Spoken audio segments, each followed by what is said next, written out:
મહારાજે મધ્યના 41માં પણ વાત કરી કે જે ગમે એવો હરિભક્ત હોય પણ એને માન જોઈએ એ વિના ભક્તિ થઈ શકતી નથી.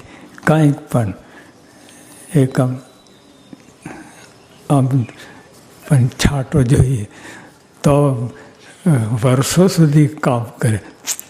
એટલું પ્રેરક બળ મળે માન જરાક છાંટો. પણ જે પ્રમુખ સાંઈ મહારાજ આપા યોગીઓ આપા કેટલા નિર્મય દેહનો ભાવ જ નહીં આટલી રીતે. તો હવે એમની સાથે આપણે કામ કરવાનું છે. એ જે ભક્તિ કરાય તે ભક્તિ કરવાનું છે. તો આપણે એ દરજ્જે આવવું જ પડે. સામાન્ય વાત નથી, મોક્ષની વાત છે. જે સ્વામીએ કહ્યું કરોડ કામ બગાડે મોક્ષ સુધારો. કરોડ કામ, આપણે કરોડ કામ કોને છે? અમેરિકન પ્રેસિડેન્ટને પણ કરોડ કામને જે 25-30 કામ હોય એનું એ જ રોજ કુસ્તી કર્યા કરે. નવું કામ તો હોય નહીં. કરોડો કામ બગાડીને અને બગાડીને પડતા મૂકીને નહીં. આપણે તો પડતા મૂકીને આવ્યા છે 2-5 કામ અને પછી જ્યારે ડબલ સ્પીડથી મંડી પડીએ તો પણ બગાડીને એટલે પતી ગયો. એ વાત જોવાની જ નહીં. તમારે કે કરોડ કામ, આટલા બધા કામો હોય બગાડીને આ મોક્ષ સુધારો. અને કરોડ કામ સુધર્યા, કરોડ કામ સુધર્યાને ક્યાં વાત છે? પણ તેમાં મોક્ષ બગડ્યો, તમે શું કર્યું? એટલે આપણે કયા સ્થાને છીએ જોવાનું છે.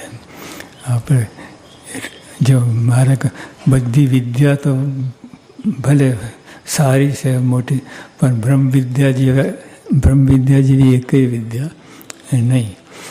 તો એ આપણે એક ક્લાસમાં પડ્યા છે. એટલે આ લોકની માંગણી તો બધું કાંઈ કામની નથી.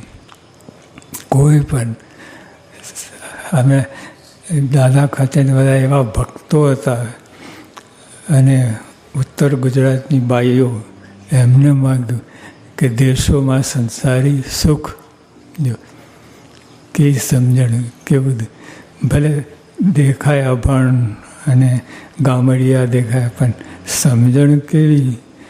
જે મોટા મોટા ઋષિ મુનિઓ બધાને વનમાં ગઈકાલે વાતો કરી હતી ભરતજીની. આખું સમગ્ર પૃથ્વીનું રાજ ત્યાગ કરીને અને વનમાં ગયા હતા ભગવાન ભજવા માટે જ. એટલે આપણે આ કક્ષાએ બેઠા છે. એટલે આ લોકની માંગણી તો આપણે હોય જ નહીં. એ સત્સંગી ડાઘ લાગે સત્સંગીને. તો આપણે બધા મોટા વિચાર કરે. હવે મોટી ફેક્ટરી હોય, આખું નગર ચાલતું હોય, હવે એ નાની નાની વાતમાં વિચાર કરવા જાય તો ક્યાં પત્તો પડે? અબજોની ફેક્ટરી, જેના હાથ નીચે હજારો માણસ હોય બધા. હવે એ બધી ચા પીવાની ને બધી વાત કાઢે. એ તો બધું એને આવી જાય, કહેવું જ ના પડે. પણ એ વિચારો કરે, ચા ના આવી. કલાક સુધી એ જ વિચાર કર્યા. તો બીજું બધું ઘણું બધું કામ ખોરવાય. તો જે આપણે ભગવાનના સંબંધમાં અને સર્વોપરી ભગવાન જેમના ઉપર કોઈ સત્તા નથી એવા ભગવાન મળ્યા છે. ક્યારે મળે એવા નથી. ક્યારે આ તો મહારાજે પોતે દયા કરી અને નર્તન ધર્યું અને આપણે પાસે અનંત જન્મ થયા પણ આ ભગવાન મળ્યા જ નથી. આ ભગવાન જેની આ પહેલી જ વાર આપણને આ સંબંધ થયો છે, તો આવી ઉચ્ચ કક્ષાએ બેઠા છે આપણે. પીએચડીનો બાપ એનાથી પર બ્રહ્મવિદ્યા જેવી કોઈ વિદ્યા નથી. અને બ્રહ્મવિદ્યા કોઈ મોટા ક્લાસ ભરે અને પીએચડીનો ક્લાસ એ બ્રહ્મવિદ્યા નથી. બ્રહ્મવિદ્યા કંઈ જુદી જ વસ્તુ છે. જો અત્યારે આપણે આ માન ઈર્ષા અહીંયા ચાલુ જ છે. આ બ્રહ્મવિદ્યાનું કામ 24 કલાક ચાલતું જ હોય. તમને ખબર પડે કે ના પડે, પણ મહારાજ એમના સંબંધમાં એટલે ચાલુ. ચલા મીટર ટેક્સી હોય ને, તમે ઊભી રાખો કે ચલાવો, પછી એને ટેક્સ ચડે જ છે, એને ભાડું ચડે જ છે. એવી રીતે આ મારા સંબંધમાં યોગમાં આવ્યા એટલે હવે ક્રિયા તમને ખબર હોય ના હોય, પણ તો એમના ચાર્જમાં આવ્યા એટલે મહારાજ પોતાની ગોઠવણ કરે, સત્સંગ કરાવે. તમને લાગે નહીં આ કેમ થયું, આ કેમ બગડ્યું, આ કેમ, પણ બધું જ મહારાજ કરતા છે, એ જ કરે છે, કરાવે છે. પણ આ સત્સંગને માર્ગે ભલે ભયંકર દેશકાળ આવે, પણ સત્સંગમાં મોટું કામ થતું હોય. વાસના નિર્વાસનિક કરવાની વાત છે. તે નિર્વાસનિક એમને ન થવાય, એટલે બધું તમે વેચી કરીને બધું નવરું થાય એવી રીતે.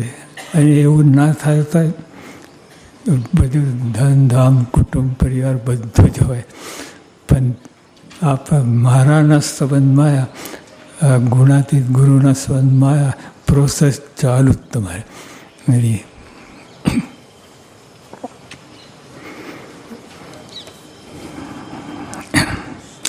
અને ક્રોધ ને ઈર્ષા બે માનને આશરે રહે છે.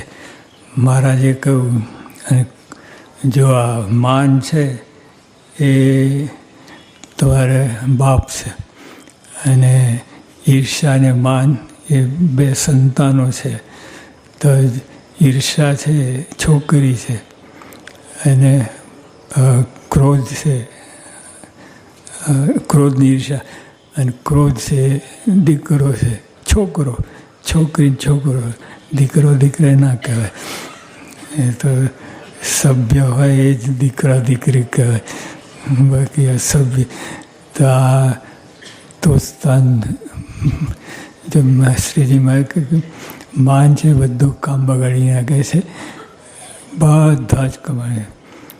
એ દૂધપાક હોય, 2 મણ દૂધપાક હોય, એમાં સાપની લાર પડી તો ટોપથી બોટમ બધું જ ઝેર થઈ જાય.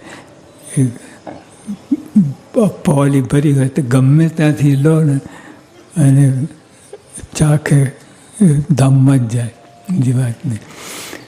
તો એ માન છે બધા જ કામ બગાડી. જ્યાં માન પડ્યું, માનનો છાંટો આવ્યો, એ કામ બગડ્યું. તમને લાગે નહીં, પણ ખરે આ મોક્ષની વાતમાં આ કામ બગડે છે.